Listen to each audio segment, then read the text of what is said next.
아멘. 예, 반갑습니다. 두 번째 빙수기도에 오신 우리 사랑 가족 한 분 한 분 주님의 이름으로 환영하고 축복합니다. 두 번째 시간도 함께 옆에 앉으신 분에게 이렇게 인사 나누시면 좋겠습니다. 옆에 분 보시면서요, 생각보다 성실하십니다.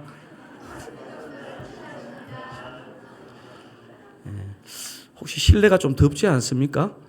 온도를 조금 시원하게 해주시면 좋겠는데요.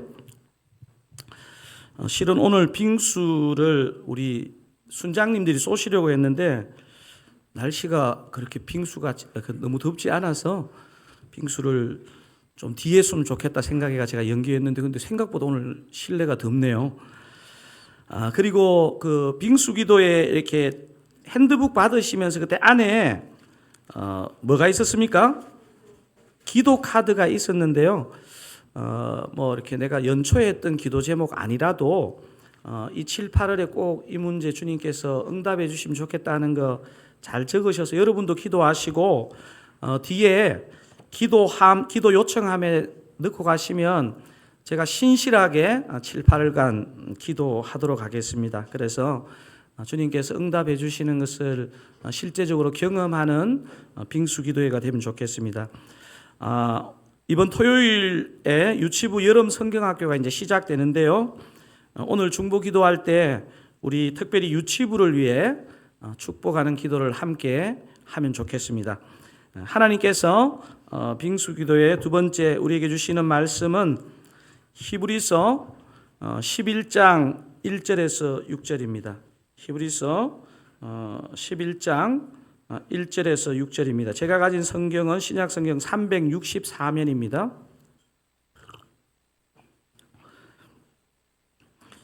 지난주에 1절에서 4절을 보았는데요. 우리가 1절부터 6절까지 오늘 같이 보시면 좋겠습니다. 제가 먼저 1절 읽고 여러분이 2절 교독하도록 하겠습니다. 제가 1절 읽겠습니다. 믿음은 바라는 것들의 실상이요 보이지 않는 것들의 증거니 성질이 이로써 증거를 얻었느니라. 믿음으로 모든 세계가 하나님의 말씀으로 지어진 줄을 우리가 아나니 보이는 것은 나타난 것으로 말미암아 된 것이 아니니라. 믿음으로 아벨은 가인보다 더 나은 제사를 하나님께 드림으로 의로운 자라 하시는 증거를 얻었으니 하나님이 그 예물에 대하여 정언하심이라. 그가 죽었으나 그 믿음으로서 지금도 말하느니라. 믿음으로 에녹은 죽음을 보지 않고 옮겨졌으니 하나님이 그를 옮기심으로 다시 보이지 아니하였느니라. 그는 옮겨지기 전에 하나님을 기쁘시게 하는 자라 하는 증거를 받았느니라. 이 없이는 하나님을 기쁘시게 하지 못하나니 하나님께 나아가는 자는 반드시 그가 계신 것과 또한 그가 자기를 찾는 자들에게 상 주시는 이심을 믿어야 할지니라. 아멘. 지난주부터 믿음으로 무더위를 돌파하라는 이 주제로 히브리서 11장을 살펴보고 있습니다. 지난주에 우리가 1절에서 4절을 살펴보았는데요. 오늘 그 부분 포함해서 6절까지 읽었는데 복습을 좀 하고 진도를 나가면 좋을 것 같습니다. 혹시 이 히브리서가 어떤 배경에서 적혀진 편지라는 거 혹시 기억나시기를 바라도 되죠? 어떤 배경에서 적혀졌습니까? 그러니까 신앙의 감격으로 유대 사회에서 쫓겨나는 또 가정으로부터 버림을 받는 것을 대가 지불하고서도 많은 유대인들이 예수님을 믿었습니다. 하지만 이게 우리의 신앙생활도 그렇지만 한 달, 두 달, 1년, 2년 바짝 해서 되는 게 아니고 평생을 이렇게 살아야 되는데 이게 너무 어려운 거예요. 그래서 다시 현실에 타협하면서 유대교로 돌아가고 참 이 안타까운 현실을 이거는 영원한 생명에 관한 것인데 이것을 지켜보던 한 믿음의 선배가 눈물로 쓴 편지가 바로 히브리서라는 말씀을 나누었습니다. 그래서 히브리서에 많은 중요한 메시지가 있지만 그냥 제가 생각했을 때 그냥 한 메시지만 꼽으라고 한다면요. 한 번 신앙한 기독교 신앙을 포기하지 말고 끝까지 잘 붙잡아라. 이게 히브리서에서 가장 중요한 메시지라고 저는 생각되어집니다. 그런데 이 신앙을 지키는데 공동체가 중요하다는 것입니다.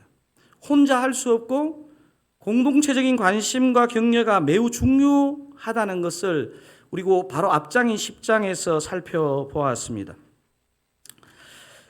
그러니까 히브리서 기자는 10장에서 여러 환난 중에도 하나님과 그의 약속을 믿고 인내할 것을 당부했습니다. 여러분, 기독교는요, 참 이 인내라는 단어가 참 중요한 단어입니다.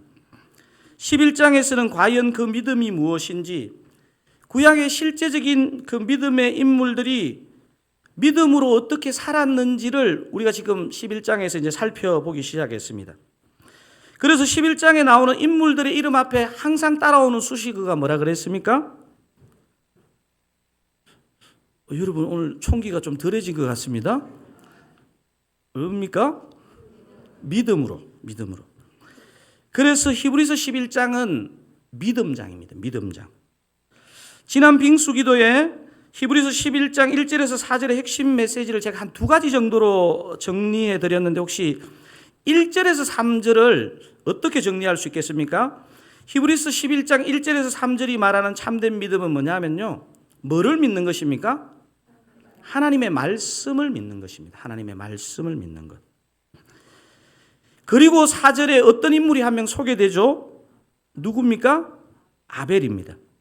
여러분, 아벨의 제사와 가인의 제사가 어떤 차이가 있는지를 여러분 선명하게 좀 분별할 필요가 있습니다.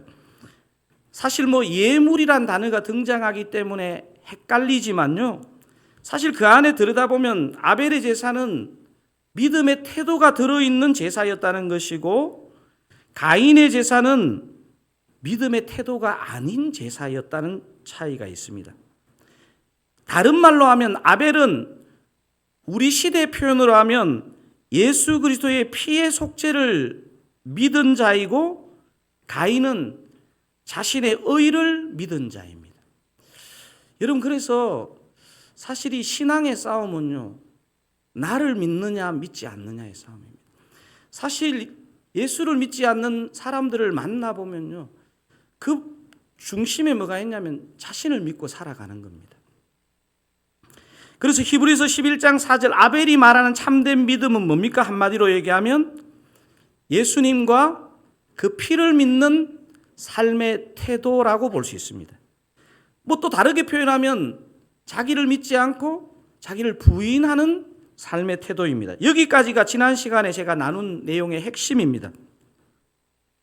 오늘 살펴볼 히브리서 11장 5절 6절 중심으로 살펴보겠는데요, 5절 6절만 다시 한번 읽어보도록 하겠습니다. 믿음으로 에녹은 죽음을 보지 않고 옮겨졌으니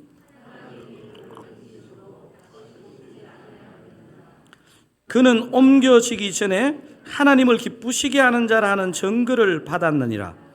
믿음이 없이는 하나님을 기쁘시게 하지 못하나니 하나님께 나아가는 자는 반드시 그가 계신 것과 또한 그가 자기를 찾는 자들에게 상 주시는 이심을 믿어야 할지니라. 그러니까 지난 시간에는 아벨, 오늘은 에녹에 대해서 한번 살펴보려고 합니다. 히브리서 11장 5절에서 에녹을 어떻게 언급하는지 제가 한 번만 더 읽어드리겠습니다. 믿음으로 에녹은 죽음을 보지 않고 옮겨졌으니 하나님이 그를 옮기심으로 다시 보이지 아니하였느니라. 그는 옮겨지기 전에 하나님을 기쁘시게 하는 자라 하는 증거를 받았느니라. 지금 반복되는 단어가 있다는 것이 느껴지십니까? 제가 그 부분에 큰 글씨로 색깔 표시를 했는데요, 그 부분에 강세를 두어가면서 한번 읽어보면요, 느낌이 좀 다릅니다. 한번 5절을 그렇게 색깔 있는 부분에 강세를 두고 그렇게 한번 읽어보겠습니다. 믿음으로 에녹은 죽음을 보지 않고 옮겨졌으니 하나님이 그를 옮기심으로 다시 보이지 아니하였느니라. 그는 옮겨지기 전에 하나님을 기쁘시게 하는 자라 하는 증거를 받았느니라. 무슨 단어가 지금 반복되고 있습니까? 옮기다는 단어가 3번 반복되고 있습니다. 우리는 에녹 이르면요, 죽음을 보지 않고 천국에 간 자, 요게 가장 첫인상이거든요. 근데 성경은 포인트가 다른 데 있습니다. 그러니까 죽지 않고 천국에 갔다는 것보다 더 중요한 것이 오늘 그 창세기 내용의 기록에 보면 뭐냐 하면요, 옮겨진 자라는 표현입니다. 옮겨진 자. 여러분, 이런 측면에서 저와 여러분도 이 에녹과 똑같은 정체성을 갖고 있습니다. 바울이 쓴 골로새서 1장 13절에 저와 여러분의 정체성을 어떻게 표현하냐면, 한번 골로새서 1장 13절을 한번 읽어보겠습니다. 그가 우리를 흑암의 권세에서 건져내사 그의 사랑의 아들의 나라로 옮기셨으니, 뭐라고요? 옮기셨으니. 그러니까 성경의 인물을 볼 때 하나님이 보시는 관점하고 저희들이 보는 관점이 참 이런 부분에서 차이 나는 것 같아요. 우리는 성경의 인물을 자꾸 영웅으로 만들려고 하는 그런 본능을 갖고 있는 것 같아요. 그리고 우리 안에 어떤 부분으로 이것이 이렇게 변명되어지느냐 하면, 저 사람은 우리와 다른 사람이야, 저 사람은 특별한 사람이야, 이렇게 얘기하는데 성경은 일관되게요, 사람은 다 똑같다는 것을 얘기하고 있습니다. 하나님은 그 인물의 재료와 시작이 이 에녹도 우리와 전혀 다르지 않다는 것을 본문에서 강조하고 있습니다. 그래서 이렇게 표현할 수 있습니다. 에녹과 우리는 어떻게 표현할 수 있습니까? 동일하게 흑암의 권세에서 아들의 나라로 어떤 자요? 옮겨진 자입니다. 옮겨진 자. 그러니까 에녹이란 사람이 원래 특별한 사람이 아니라는 것을 얘기하고 있습니다. 아멘이십니까? 오늘 본문에도 에녹이 우리와 다르지 않은 존재인 것을 옮겨졌으니라는 표현을 통해서 보여줍니다. 에녹도 원래 흑암의 권세 아래 있었지만 신약적인 표현으로 하면 아들의 나라로 옮겨진 자입니다. 히브리서 11장 5절을 살펴보면 에녹은 또한 어떤 표현을 사용하느냐 하면 하나님을 기쁘시게 한 자라는 표현이 사용되고 있습니다. 자, 에녹이 하나님을 기쁘시게 한 것이 과연 뭘 말하는지 창세기 5장으로 가가지고 무엇 때문에 에녹이 하나님을 기쁘시게 한 자라는 표현을 들었는지를 창세기 5장을 통해서 한번 확인해 보겠습니다. 21절에서 24절에 그 답이 들어 있습니다. 한번 읽어보겠습니다. 에녹은 65세에 머두셀라를 낳았고 머두셀라를 낳은 후 300년을 하나님과 동행하며 자녀들을 낳았으며 그는 365세를 살았더라. 에녹이 하나님과 동행하더니 하나님이 그를 데려가심으로 세상에 있지 아니하였더라. 창세기에서는 에녹이 하나님께 기쁨이 되고 하나님의 칭찬을 받은 이유를 반복해서 어떤 표현을 강조하고 있습니까? 반복하고 있습니까? 하나님과 동행하며 이렇게 되어 있습니다. 근데 그러면 이제 이런 질문이 던져질 수 있습니다. 에녹이 과연 언제부터 하나님과 동행하는 존재가 되었을까입니다. 에녹이 산 시대가 여러분 하나님을 잘 경외한 시대입니까? 아니면 패역한 시대였습니까? 하여튼 강선홍 목사는 대답하기 어려운 질문은 골라서 하죠. 에녹은 경건한 셋 계통으로 아담의 7대손에 해당되는 거로 이 창세기 족보에 보면 나오는데요. 이 시대에는 타락의 절정을 보여주는 가인 계통으로 아담의 7대손인 라멕이라는 사람이 살았습니다. 여러분, 라멕이 두 사람 나오거든요. 자, 에녹 시대가 얼마나 타락했는지를 그 요한계시록 바로 앞에 있는 유다서가 이 시대가 얼마나 에녹이 정말 이게 막 주변에 다 하나님 경외하고 이런 시대가 아니라는 걸 유다서가 증명하고 있습니다. 유다서 1장 14절 15절을 통해서 한번 확인해 보겠습니다. 아담의 7대손 에녹이 이 사람들에 대하여도 예언하여 이르되 보라 주께서 그 수만의 거룩한 자와 함께 임하셨나니 이는 무사람을 심판하사 모든 경건하지 않은 자가 경건하지 않게 행한 모든 경건하지 않은 일과 또 경건하지 않는 죄인들이 주를 거슬러 한 모든 완악한 말로 말미암아 그들을 정죄하려 하심이라 하였느니라. 야, 이게 지금 유다서 1장 14절 15절에요. 이 에녹이 살았던 시대가 얼마나 안 좋았는지를 경건하지 않음이라는 단어를 4번 사용하고 완악한 단어를 한 번 사용해가 총 5번을요. 요 짧은 절에 이 에녹이 살았던 시대의 상황을 얘기하고 있습니다. 에녹이 이렇게 타락한 시대를 살면서 어떻게 하나님과 동행할 수 있었을까요? 한마디로 얘기하면 에녹이요, 어느 날 하나님의 계시의 말씀을 들었던 것 같습니다. 사랑하는 사랑가족 여러분, 창세기 5장 21절에서 24절에 나오는 에녹의 얘기를 잘 살펴보면 절대로 그가 처음부터 하나님과 동행하지 않았다는 것을 알 수 있습니다. 언제부터 에녹이 하나님과 동행하기 시작했을까 하는 이 질문이 굉장히 중요한 질문입니다. 좀 전에 살펴본 창세기 5장을 보시면 에녹이 머두셀라를 낳은 후 하나님과 동행했다 이 표현이 나옵니다. 언제부터 하나님과 동행했다고요? 머두셀라를 낳은 후. 자, 머두셀라를 낳기 전과 그 이후가 에녹의 삶에는요, BC와 AD입니다. 여러분 이렇게 말할 수 있습니다. 에녹은요, 머두셀라를 낳기 전에는 하나님과 동행하지 않았습니다. 그런데 머두셀라를 낳으면서 하나님과 동행했다는 것을 성경의 본문은 직접적으로 증거하고 있습니다. 자, 그 아들의 출생이 이 에녹의 삶의 터닝 포인트가 됩니다. 그러니까 류벤이라는 그 학자의 책 중에 보면요, 그가 죽으면 심판이 온다는 책이 있습니다. 류벤이라는 학자가 지은 책 중에 그가 죽으면 심판이 온다라는 책이 있는데 이것은 머두셀라의 이름의 의미와 관계에 있습니다. 그러니까 머두셀라라는 그 이름의 뜻이 뭐냐면 창 던지는 사람 이런 뜻이 1차적으로 있고요. 또 이 책 제목과 연결해서 그가 죽으면 심판이 온다 이런 뜻도 머두셀라의 유추해 볼 수 있는 뜻입니다. 아마도 이 고대 시대에 창 던지는 사람이 죽으면 그가 속한 부족은 이제 끝이다 이런 인식이 있었던 것 같아요. 그러니까 뭐 요즘으로 말하면 가장 강력한 무기를 사용할 수 있는 것, 뭐 이런 것이 될 수 있을 것 같습니다.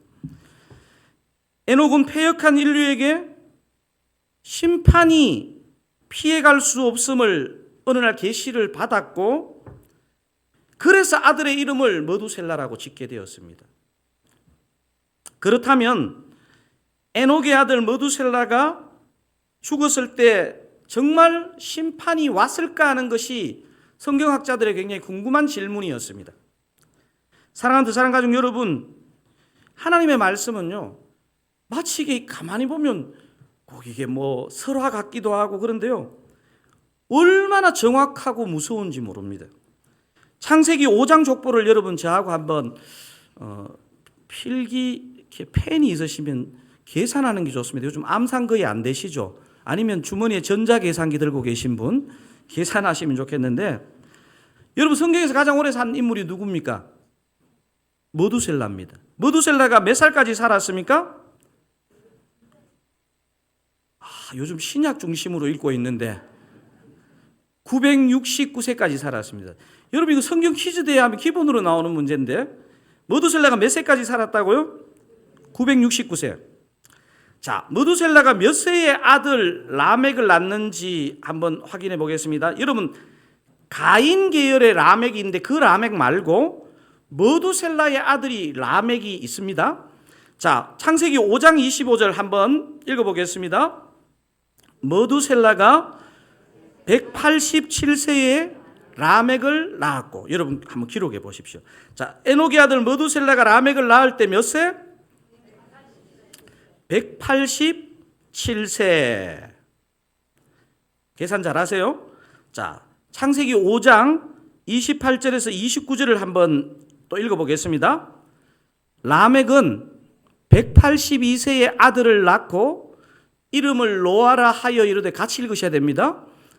여호와께서 땅을 저주하심으로 수고롭게 일하는 우리를 이 아들이 아니하리라 하였더라. 자, 라멕이 몇 세의 아들 노아를 낳았다고 지금 요 28절에 기록하고 있습니까? 182세. 자, 그럼 머두셀라가 라멕을 낳은 나이가 아까 몇 살이었습니까?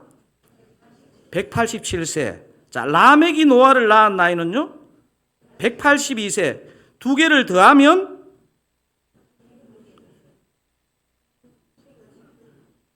지금부터 아노미 상태가 되었습니다. 369입니다. 369. 맞습니까?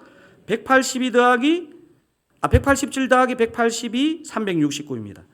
자, 그러니까 에녹에게 있어서는 손자 노아가 태어났을 때 머두셀라의 나이는 얼마라는 말입니까? 369세. 머두셀라 나이 369세. 자, 창세기 7장 6절을 한번 읽어보겠습니다. 홍수가 언제 일어났는지. 홍수가 땅에 있을 때에 노아가 몇 세라? 600세라. 자, 노아 몇 세 때 홍수 심판이 이 땅에 임했다고요? 600세. 자, 그러면 정리해 보십시다. 머두셀라가 몇 세에 노아가 태어났습니까? 369세. 그러면 노아 몇 세에 홍수 심판이 있었습니까? 600세. 두 개 더하면요? 969. 969. 여러분 표정이 2단인데? 이러시면 안 되고요. 성경적인 계산입니다. 성경적인 계산. 머두셀라의 이름이 뭐라고요? 그가 죽으면 심판이 온다. 하나님 말씀이 무섭죠. 사실 에녹이요, 이 아들의 이름을 지으면서 하나님의 계시를 받은 거예요. 이 아들이 죽을 때 이 지구에 심판이 온다는 것을. 아까 머두셀라가 몇 세에 죽었다고요? 969세. 정확히 머두셀라가 죽던 나이인 969세에 그 아들의 이름대로 이 지구에 홍수 심판이 있었습니다. 놀랍지 않습니까? 저는 사실 이 계산을 하면서요, 그 하나님의 말씀에 진짜 이 정확함에 정말 막 등골이 오싹합니다. 생각해 보면 이 969라는 저는 숫자를 참 많이 묵상했거든요. 이 969라는 숫자가 언뜻 생각하면 무서운 숫자지만요, 사실 이 969를 생각해 보면요, 하나님이 얼마나 사람들을 참으시는지를 보여주시는 겁니다. 하나님이 왜 바로 심판할 수 있는 권능이 없겠습니까? 기다리고 또 기다리면서 969년을 더 기다려 주시는 것입니다. 머두셀라가 성경에서 가장 오래 산 사람이었는데 그의 이름과 산 나이 969를 통해 죄인을 향해 오래 참으시는 하나님의 그 자비하심, 사랑을 우리 느낄 수 있습니다. 여러분, 제가 지난 주일날 메멘토 모리 얘기했지 않습니까? 메멘토 모리. 죽음은 반드시 있다. 끝이 있다는 것. 여러분, 사실요, 우리가 예수를 믿는 것도 복이지만요, 이 심판이 있다는 것을 믿는 것이 얼마나 큰 복인지 모릅니다, 사실은.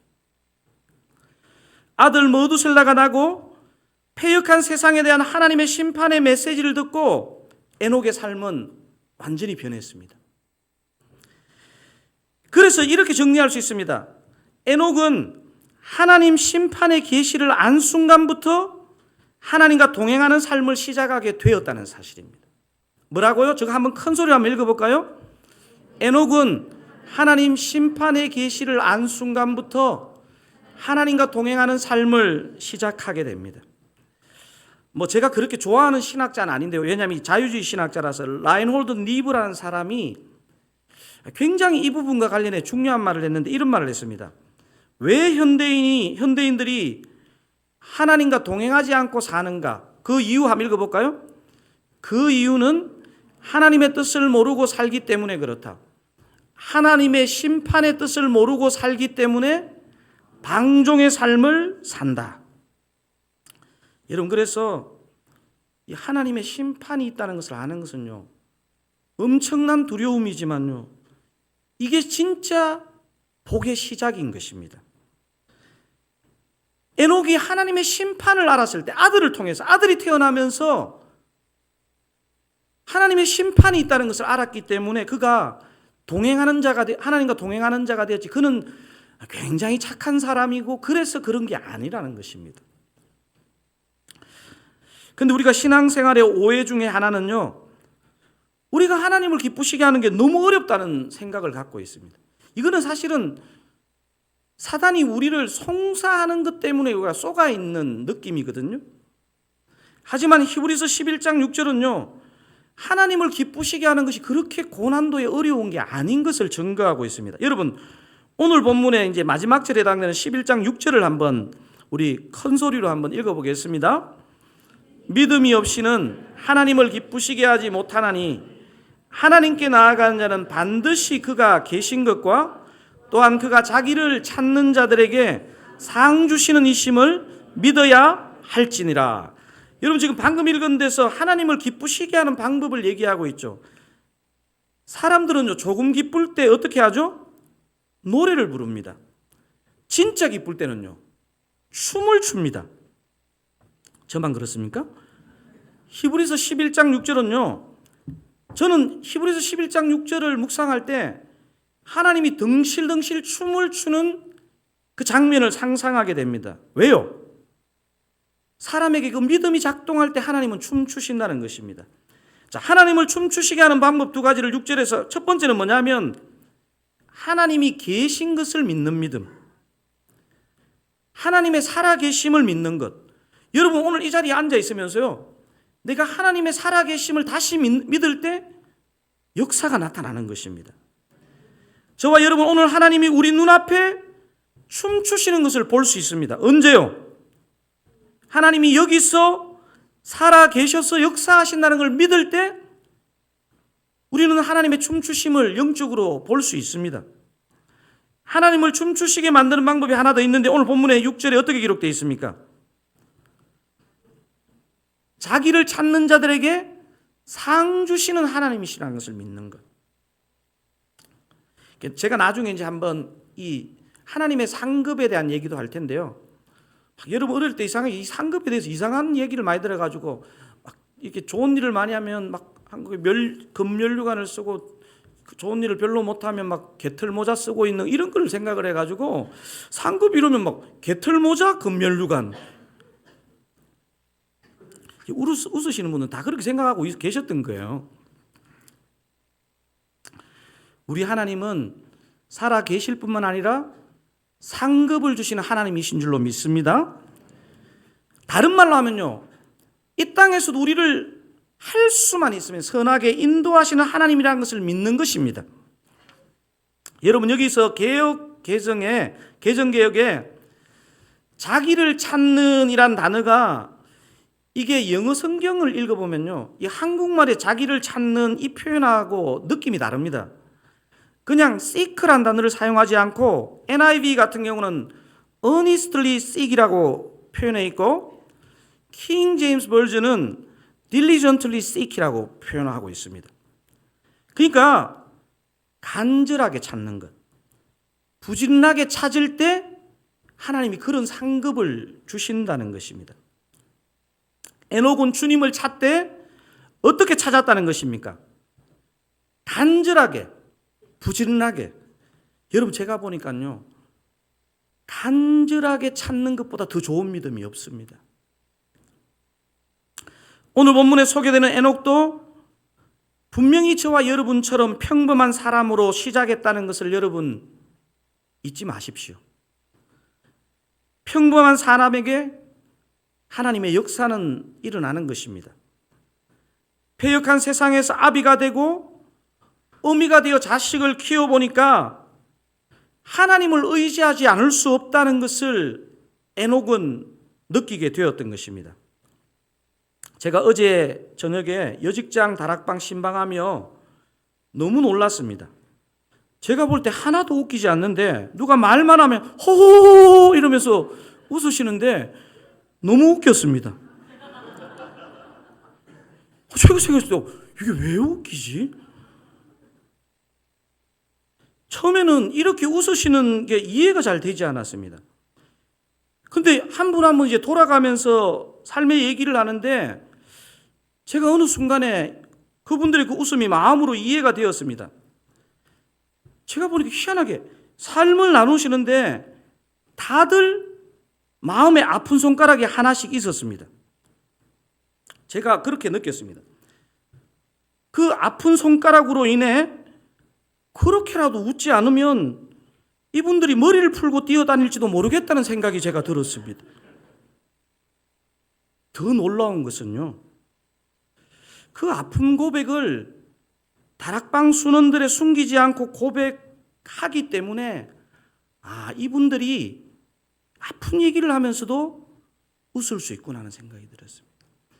제가 어제 사실 헛것을 본 것은 아니지만요, 이런 나눔을 할 때 우리 하나님이 춤추시는구나 하는 것을 제가 느꼈습니다. 여러분 다 여기 고상하게 앉아 있지만 여러분도 다 아픈 손가락 하나씩 있지 않습니까? 저는 다 합니다. 여러분이 작은 천국이에요. 여러분 그 아픔을 묻어두시면요 죽습니다. 지체들에게 내어놓으시고 궁극적으로 우리 주님 앞에 내어놓으셔야 됩니다. 오늘 본문의 에녹이 하나님과 동행하게 된 것도요, 이 머두셀라라는 아들을 낳으면서 에녹이 아픔을 느낀 것입니다. 사랑하는 아들 머두셀라가 심판받을 패역한 세상에서 살고 있음을 깨닫고 에녹은요, 이제는 내가 하나님과 동행해야 되겠다, 이 생각을 한 겁니다. 에녹이 하나님을 춤추시게 한 이유를요, 사실 말이 좀 길어서 저도 좀 마음에는 안 드는데 그래도 이걸 좀 같이 많이 담고 싶어가지고 에녹이 왜 하나님을 춤추게 했을까 이렇게 한번 정리해 봤습니다. 한번 또박또박 한번 천천히 한번 읽어보겠습니다. 에녹은 하나님의 심판이 있음을 알고 죄롭게 떨어진 아들과 자신의 모습을 직면하고 간절하게 하나님을 찾으며 하나님과 동행했기 때문에 하나님을 춤추시게 만들었습니다. 여러분 표정이 무슨 이렇게 길게 정리를 했냐? 비록 제가 정리했지만 진짜 정리를 잘한 것 같아요. 한번 생각하면서 한번 읽어보시면 이게 요 표현 안에 오늘 그 하나님을 춤추시게 한 그 에녹을 통한 이유가 다 들어 있습니다. 다시 한번 읽어보겠습니다. 에녹은 하나님의 심판이 있음을 알고 죄롭게 떨어진 아들과 자신의 모습을 직면하고 간절하게 하나님을 찾으며 하나님과 동행했기 때문에 하나님을 춤추시게 만들었습니다. 아멘. 제가 오늘 이제 이 찬양을 준비하면서 만약에 에녹 시대에 이 찬양집이 있었으면 약할 때 강함 대신에 이 곡은 분명히 에녹이 만들었을 거다, 이런 생각이 들었습니다. 제가 이 찬양 우리 여러분과 한번 부르기를 원하는데요, 제가 한번 가사를 한번 읽어드리겠습니다. 약할 때 강함 대신에 나의 보배가 되신 주 나의 모든 것, 주 안에 있는 보물을 나는 포기할 수 없네, 주 나의 모든 것. 후렴 제가 한 번 더 읽어드리겠습니다. 예수 어린 양 존귀한 이름. 여러분은 어떻게 예수를 믿었는지 모르겠는데요, 저는요, 제가 아직도 기억이 생생합니다. 대학교 1학년 때 내가 여차하면 교회를 떠나야 되는데, 세상으로 나가야 되는데, 여기 두 발이 다 빠지면 안 되는데, 한 발만 빠졌을 때 빨리 떠나야 되는데, 이런 고민을 할 때요, 제가 예수 그리스도의 이 유일한 구원자 되심에 대해 의심이 제가 있었거든요. 그리고 제가 생각했을 때 좀 나를 좀 멋지게 사용하고 도와주려면 짐승으로 말하면 사자쯤 되어야지, 어린 양으로 왔다는 게 저한테 마음에 좀 사실은 되게 불편하더라고요. 근데 제가 예수님을 다 인격적으로 만나고 온 우주를 만드신 분이 가장 약한 어린 양의 모습으로 왔다는 게 저한테 그게 너무나 은혜가 되더라고요. 왜 그럴까 생각해 보면요, 저와 여러분이 양이기 때문에 그렇습니다. 허물도 많고 연약한 양. 여러분, 오늘 저는 그렇게 생각되어집니다. 기독교는요, 우리가 예수 믿어가 막 장사가 되고 강자가 되는 게 예수를 믿는 게 아니고요, 어린 양으로 오신 예수를 통해서 약자인 우리를 통해서 하나님이 쓰신다는 것을 보여주기 위해서 우리 주님은 이 땅에 오신 것입니다.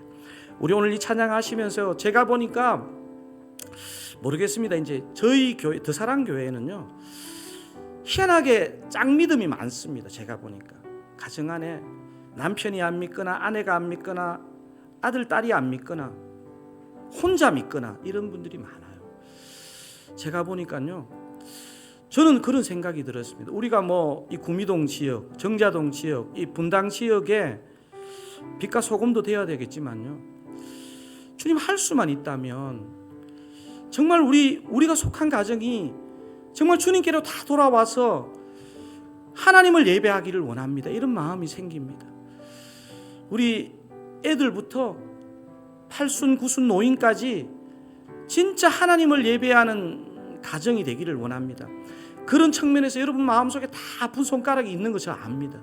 저희 집에도 아픈 손가락이 있습니다. 오늘 이 시간 이 찬양 고백하면서요, 여러분, 저는 에녹을 생각하면서 정말 은혜가 되고 도전이 됩니다. 그도 우리처럼 평범하고 연약한 사람이었는데요, 머두셀라를 낳으면서 자식을 낳으면서 이 패역한 세상과 그냥 자식이 그냥 같이 패역하여 멸망하면 안 되지 않은 것들이 에녹의 심령에 늘 그게 있었던 거예요. 그러니까 하나님과 동행했던 것 같아요. 오늘 저와 여러분 이 자리에 나온 분들이 우리 가정에서 그런 존재가 되기를 원합니다. 우리 오늘 이 찬양이 하나님께 올려지는 향기로운 찬양이 되기를 원합니다. 약할 때 강함 대신에